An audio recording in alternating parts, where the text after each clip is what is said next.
बहुत पहले की बात है। एक राजा ने दूसरे राजा के पास एक पत्र और सुरमे की एक छोटी सी डिबिया भेजी।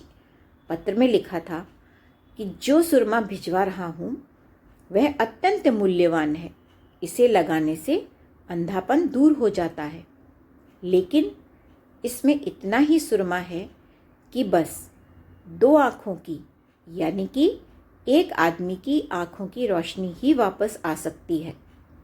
राजा सोच में पड़ गया। वह समझ ही नहीं पा रहा था कि इसे किस किस को दे।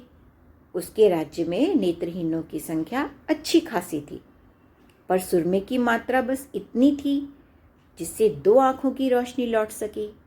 राजा इसे अपने किसी अत्यंत प्रिय व्यक्ति को देना चाहता था। तभी राजा को अचानक अपने एक बूढ़े मंत्री की याद आई।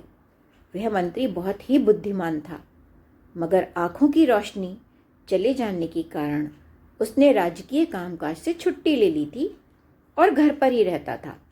राजा ने सोचा कि अगर उसकी आँखों की रोशनी वापस आ जाए तो मुझे उस योग्य मंत्री की सेवाएं फिर से मिलने लगेंगी।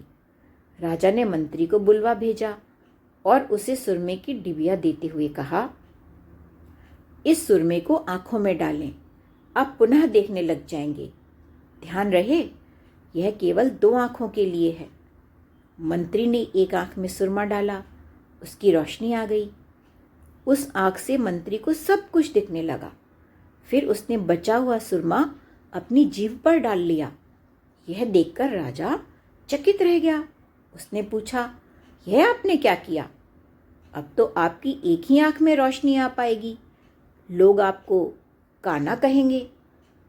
मंत्री ने जवाब दिया, राजन, चिंता न करें, मैं काना नहीं रहूँगा।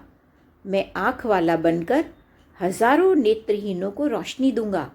मैंने चखकर यह जान लिया है कि सुरमा किस चीज़ से बना है। मैं अब स्वयं सुरमा बनाकर नेत्रहीनों को बांटूंगा।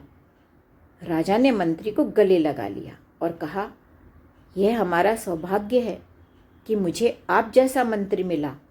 अगर हर राज्य के मंत्री आप जैसे हो जाएं, तो किसी को कोई दुख नहीं होगा। इस कहानी से पता चलता है कि यदि हम अपनी बुद्धि का इस्तेमाल अच्छे से करें तो हर कठिनाई से निकल सकते हैं। यदि आपको मेरी कहानी अच्छी लगी हो तो प्लीज़ लाइक और शेयर करें। मेरे चैनल को सब्सक्राइब करना ना भूलें। पूरा वीडियो देखने के लिए आपका बहुत बहुत धन्यवाद।